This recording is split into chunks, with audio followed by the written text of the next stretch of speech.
Hello everyone, welcome to back my channel. I hope everyone is having a wonderful day. Before starting the video, please go ahead and hit the subscribe button and give this video a thumbs up.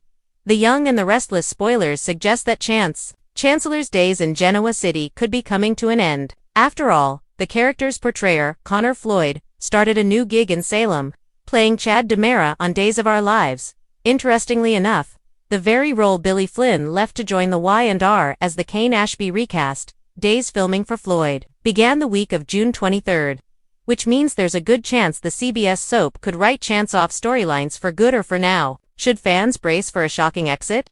How will Chancellor exit stunning plot twist? The Young and the Restless spoilers remind fans that Joshua Morrow, Nick Newman, revealed a murder mystery plot months ago during a cameo video with a fan. The timeline for that arc lines up with the current storyline that is unraveling in Nice, and all arrows point to someone meeting their demise in France at Kane Ashby's party. In fact, while guests were perplexed as to why Chance showed up to the fancy shindig, Kane took him aside and stated he had reason to believe that someone was trying to murder him, and he invited the cop to investigate the situation, because notifying the French authorities doesn't make sense, right? In all seriousness, will Chance meet his demise trying to rescue Kane or someone else from a dire threat?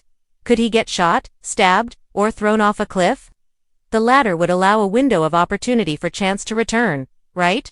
Other surprising options. With that said, there's always the possibility that a murder attempt is made on Kane and fails, all thanks to Chance. Could the French authorities be so impressed by Chance's work that they ask him to stay behind for a major role on their team? This would be a far less devastating plot twist and a great way to allow Chance to return. Then again, he may return to GC fine and well from France, only to be mentioned on screen from here on out, much like what happened to Paul Williams when Doug Davidson was written off. Only time will tell. How do you think Chancellor will exit the canvas? Comment below. Check out the popular CBS soap daily for your dose of Genoa City drama, and visit this site often for the most up-to-date Young and the Restless news and spoilers. Genoa City is poised on the edge of an emotional earthquake as the corridors of the GCPD echo with the heavy footfalls of a man who has long worn the badge of justice with quiet pride. Because The Young and the Restless is about to deliver one of the most jaw-dropping exits in recent memory, on explosive twist that not even the most devoted viewers saw coming, as Chancellor, the dutiful son of storied legacy, the man whose life has been marked by sacrifice, honor, and secrets whispered in the shadows of covert operations, finds himself at a crossroads so profound that it threatens to shatter not only his career but his very identity. For after months of wrestling with the lingering scars of his traumatic past, haunted by the ghosts of missions gone wrong and the blurred morality of law enforcement, Chance is blindsided when an internal affairs investigation is launched against him, spurred on by evidence that suggests he may have crossed a line during a high-profile arrest tied to none other than the powerful business elite of Genoa City. And as the rumor mill churns like a cyclone, names like Tucker McCall and Victor Newman swirl into the narrative, with cryptic whispers of clandestine deals, hush-money payoffs, and off-the-books operations surfacing like sharks circling blood in the water, leaving Chance desperate to clear his name, while simultaneously questioning whether the badge he's sworn to protect has instead become a cage keeping him from true freedom. And as he paces the dim-lit squad room late into the night, his mind reels with images of his complicated history with Abby, the woman whose love both healed and wounded him. For though their romantic journey has long since dissolved into heartbreak and resigned acceptance, a flicker of that old devotion still glows like an ember in his chest, and Abby herself finds her emotions spiraling when she stumbles upon Chance at society, where he's sitting alone, swirling a glass of scotch, his eyes shadowed and distant, and in a conversation crackling with unfinished business, he confesses that he's been approached by an old contact from his days in the intelligence communities, someone offering him an escape route from the chaos, a chance to vanish into a new identity, a new life, free of the weight of family names, political agendas, and the constant pull of duty. And though Abby's eyes fill with tears, she can't deny the deep understanding that flashes between them, for she sees the man who sacrificed his mental health, his marriage, and nearly his life to protect others, and in that moment, she realizes that letting him go might be the truest act of love she can give. But the storm only gathers force when Devin Hamilton, who has formed an unexpected bond with Chance, confronts him about the rumors swirling through the GCPD.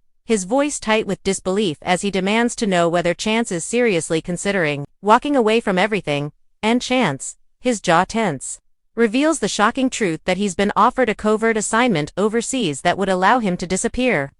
To leave Genoa City behind forever, because the investigation is just the tip of a much darker iceberg, one involving a network of corruption that could implicate some of the most powerful names in town.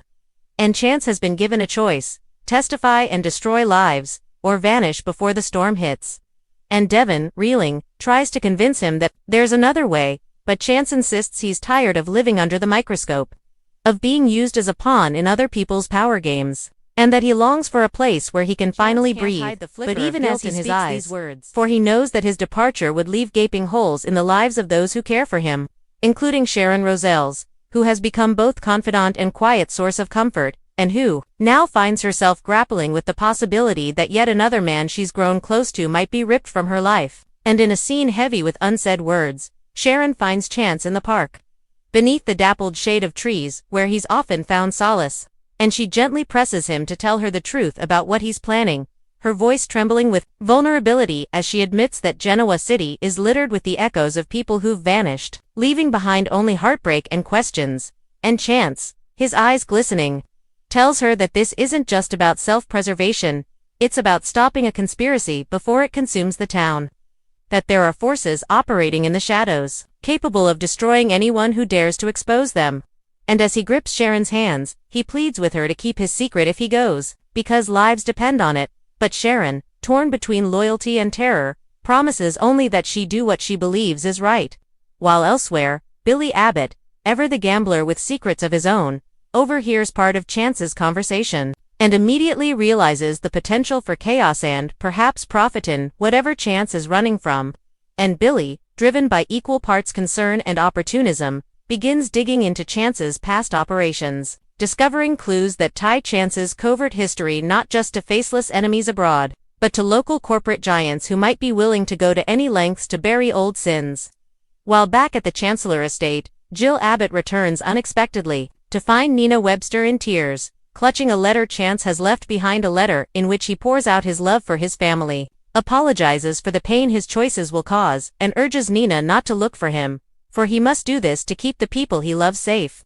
And Jill, for all her steely resolve and business acumen, finds herself blindsided by grief, rage, and a simmering need to protect her grandson's legacy, vowing that if anyone in Genoa City forced Chance into exile, they'll pay dearly. And as the news spreads, the town reacts with a mixture of sorrow and scandalized curiosity, for while some, like Abby, wrestle with heartbreak and understanding, others smell opportunity in the chaos, and it's not long before Victor Newman, ever the puppet master, summons Victoria and Nick to discuss whether Chance's disappearance could be used to shield Newman Enterprises from fallout.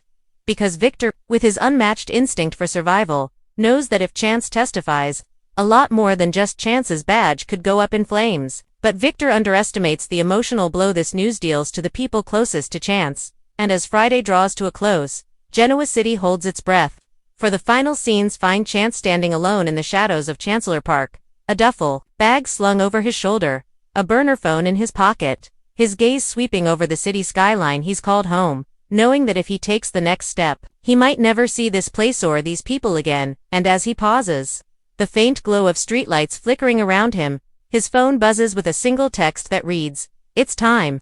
And for the briefest moment, he hesitates, haunted by the ghosts of love, loyalty, and duty, before he exhales a shaky breath and disappears into the darkness, leaving behind only questions, broken hearts, and a town poised on the brink of unraveling.